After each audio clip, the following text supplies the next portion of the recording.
Mémoire magnétique, mémoire à bulle magnétique, les mémoires CCD. 4. Les mémoires CCD. Les mémoires CCD sont moins utilisées que les mémoires précédentes. L'abréviation est formée des initiales de charge couplet device, dispositif à couple de charge. Il s'agit de dispositifs en technologie MOS, constitués de nombreuses cellules capacitives reliées, en série de manière à former des registres à décalage de type dynamique, semblables à ceux décrits dans la théorie 8. La figure 51 présente le schéma synoptique d'une mémoire CCD, d'une capacité de 16 384 bits. La mémoire se compose de 64 registres, rebouclés sur eux-mêmes, chacun formé de 256 cellules, donc en mesure de contenir 256 bits. Les amplificateurs qui précèdent et qui suivent chaque registre ont pour tâche de régénérer les charges des cellules. On ne peut accéder qu'un registre à la fois et la sélection du registre désiré s'effectue en envoyant une adresse sur 6 bits, 2 puissance 6 égale 64. Les étages des registres contiennent les données sous forme de charges, matérialisation déjà rencontrée dans les rames dynamiques. Dans ce cas aussi, les charges doivent être périodiquement rafraîchies et les données sont sans cesse en mouvement. Cela est assuré par les 4 signaux d'horloge désignés par Φ1, Φ2, Φ3 et Φ4. Les avantages offerts par les mémoires CCD sont les suivants: grande capacité et coût relativement bas. Le temps d'accès de ces mémoires est élevé, car, du fait de leur structure, il est nécessaire, pour lire ou écrire un bit par exemple, de sélectionner le registre qui le contient puis d'attendre que le bit en circulant arrive jusqu'à la sortie du registre. Rappelez-vous que les RAM, comme les ROM, sont des mémoires à accès aléatoire, c'est-à-dire que le temps nécessaire pour l'opération de lecture ou d'écriture est indépendant de la position physique, dans la matrice de la mémoire, de la cellule à laquelle on veut accéder. Les mémoires CCD sont par contre à accès série. Le temps mis par les bits pour être transféré d'une cellule à la suivante est à peu près celui d'un cycle dans une mémoire à accès aléatoire. En conséquence, le temps d'accès d'une mémoire série avec 256 bits par registre, comme dans l'exemple précédent, est 256 fois le temps de cycle d'une mémoire à accès aléatoire. Pour cette raison, les mémoires CCD ne sont pas en mesure de concurrencer les mémoires RAM, mais peuvent être considérées comme mémoires de remplacement de grande capacité pour ordinateur. Dans ce cas, elles sont appelées mémoires de masse. 5. Mémoire magnétique. Elles sont de deux types, les mémoires à tort, anciennes, et les mémoires à bulles qui sont appelées à un brillant avenir. 5.1. Mémoire à tort de ferrite. Ces mémoires RAM non volatiles ont été très utilisées, mais la complexité de leur fabrication, leur coût et leur encombrement les ont fait progressivement abandonner. 5.1. 1. Principe. Certains ferrites de cuivre et de manganèse, ferroxcube, présentent deux caractéristiques très intéressantes. Leur champ coercitif, HC, c'est-à-dire le champ pour lequel la magnétisation s'annule, est très faible. D'autre part, le cycle d'hystérésis de ces ferrites est quasi rectangulaire, figure 52a. Il suffit donc de prendre des conventions logiques. Écriture, état 0, sera donnée par le sens du champ magnétique engendré par un courant circulant dans le sens de la flèche, dessiné sur l'enroulement L1, de la figure 53, et par conséquent, de l'induction rémanente plus BR, résultant de ce champ. Le tore sera à l'état 1, lorsque le sens de l'induction sera l'inverse de celui nécessaire pour produire l'état 0. Lecture, faisons parcourir l'enroulement L1 par un courant I. Ce courant produit un champ magnétique. Selon l'état initial de magnétisation du tore, deux choses peuvent se produire. Si le tore était à l'origine dans l'état d'induction rémanent plus BR, état 0, sa perméabilité est faible. Si le cycle d'hystérésis du ferrite est parfaitement rectangulaire, comme représenté figure 52b, on ne recueillera aucune tension aux bornes de l'enroulement L2.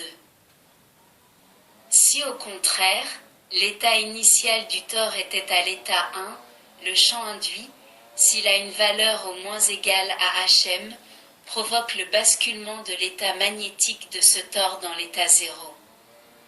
Ce faisant, le point de fonctionnement va traverser une zone à forte perméabilité de la caractéristique du ferrite, d'où il résultera une variation de flux qui engendrera aux bornes de l'enroulement L2 une force électromotrice. 5.1. 2. Raccordements et utilisations. Nous avons vu que pour faire basculer un tore magnétique à cycle d'hystérésis rectangulaire, de l'état 0, plus BR, à l'état 1, moins BR, il faut un champ ou une force magnétomotrice au moins égale à Hm. Si pour produire un champ Hm, il faut un courant IM, parcourant un fil, il faudra, si l'on utilise deux enroulements, deux courants IM divisés par deux de même sens.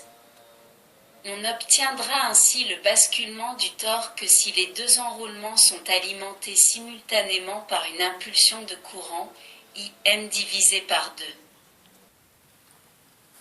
2. Le schéma de la figure 54 montre la structure d'une mémoire à tore de ferrite. On y voit une matrice à 9 tores de ferrite. Dans la réalité, ces mémoires en comportent des milliers. Ce principe de coïncidence des courants est celui utilisé dans les mémoires magnétiques. Le schéma de la figure 54 montre la structure d'une mémoire à tore de ferrite. On y voit une matrice à 9 tores de ferrite. Dans la réalité, ces mémoires en comportent des milliers. Ce système permet de mémoriser 9 bits. Les tores sont disposés selon des rangées et des colonnes. Pour accéder à l'un de ces tores pour lire ou écrire, on envoie simultanément une impulsion sur le fil des rangées, Y, et sur celui des colonnes, X. Prenons par exemple le tore situé à l'intersection de la rangée B et de la colonne 2. Supposons qu'à l'origine tous les tores de la matrice soient à l'état 0. Si nous envoyons à la fois dans les deux fils une impulsion de courant au moins égale à IM, le tore bascule à l'état 1. Si maintenant nous faisons parcourir les deux mêmes fils par un courant de sens inverse, le tore va rebasculer dans l'état 0, et le fil de test qui traverse tous les tores de la matrice sera le siège d'une impulsion résultant de la lecture, de l'information contenue en mémoire. Nous voyons que la lecture de la mémoire est destructive, c'est-à-dire que l'information est perdue après chaque lecture. Il est donc nécessaire dans cette technologie de réécrire l'information après chaque lecture. Dans les systèmes proposés par les constructeurs, au lieu d'inverser le sens des impulsions dans une paire de fils pour la lecture et l'écriture de l'information, on utilise deux fils verticaux et deux fils horizontaux alimentés en sens inverse. Une paire est spécialisée pour l'écriture et l'autre pour la lecture. Pour réécrire l'information après lecture, il suffit donc de réinjecter sur les fils d'écriture une impulsion légèrement retardée par rapport à celle de lecture. La figure 55 représente le schéma synoptique d'un tel dispositif de réécriture. La figure 56 donne un exemple de circuit de commande de Tor par transistor tel qu'il était utilisé. 5.2. Les mémoires à bulles magnétiques. Les mémoires à bulles magnétiques sont, tout comme les mémoires CCD, des mémoires à accès série. 5.2. 1. Bulle magnétique.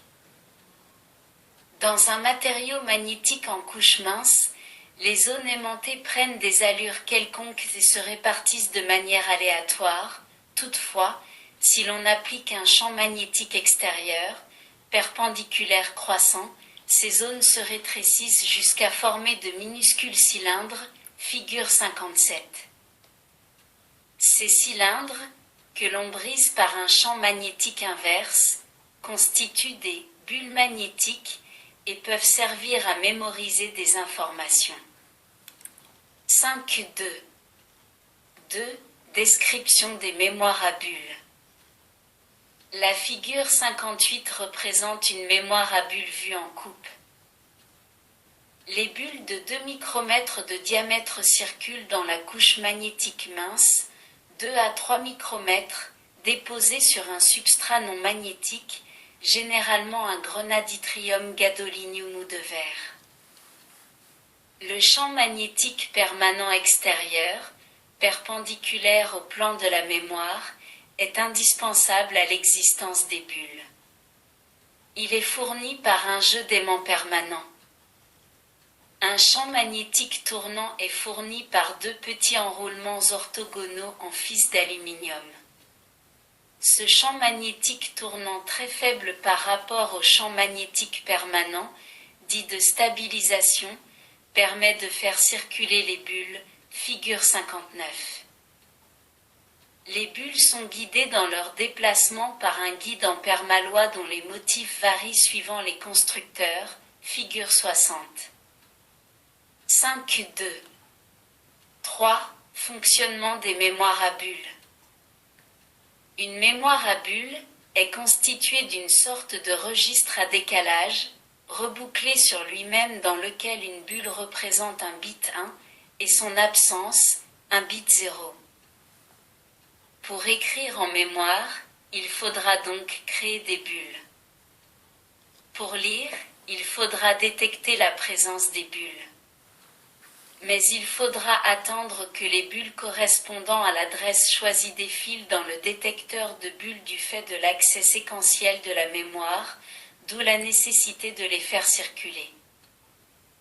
On réalise tout cela en organisant différents trajets en anneaux ou en boucles grâce au guide en permalois. La figure 61 montre l'organisation d'une mémoire à bulles. Afin d'augmenter la capacité de ces mémoires, on ajoute à l'anneau principal des anneaux secondaires qui sont de petits registres en anneaux dans lesquels circulent les bulles. Pour lire la mémoire, il faudra sélectionner l'anneau secondaire, transférer les données de celui-ci dans l'anneau principal puis lire les données en série. Nous voyons sur la figure 61 qu'il est nécessaire pour lire une information de dupliquer la bulle. En effet, la lecture étant destructive, on fabrique grâce à un circuit approprié un double de celle-ci et c'est cette nouvelle bulle qui passe dans le circuit de lecture alors que celle d'origine continue à tourner dans la boucle principale. La détection de la bulle proprement dite s'effectue au moyen d'un pont de magnétorésistance. La bulle, en passant sur une magnétorésistance, produit alors une impulsion de tension. Le transfert de la bulle d'une boucle secondaire à la boucle principale est réalisé grâce à un circuit spécialisé appelé poste de transfert et dont le principe ressemble à celui du circuit de duplication. 5.2. 4. Propriétés des mémoires à bulles. Les mémoires à bulles magnétiques présentent l'avantage de posséder une grande capacité, de l'ordre de 1 million de bits, sous un faible volume mais ont un temps d'accès élevé, 10 à 50 millisecondes. Elles sont appelées à remplacer les mémoires de masse à disque magnétique du fait de leur grande fiabilité, de leur faible poids et de leur volume restreint. La mémoire donnée, en exemple à la figure 61, comprend 157 boucles secondaires, de 641 bulles chacune, soit 100 637 bits. Certaines mémoires comprennent plusieurs boucles principales, on dit qu'elles ont plusieurs pages. Les mémoires à bulles disponibles dans le commerce sont conditionnées en cassettes comprenant l'ensemble des circuits nécessaires à leur fonctionnement.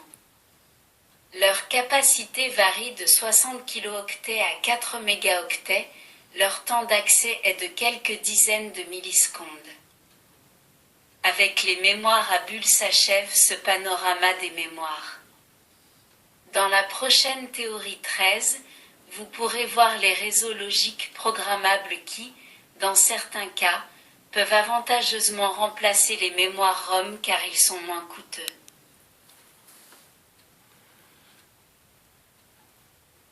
Merci de votre écoute. À bientôt.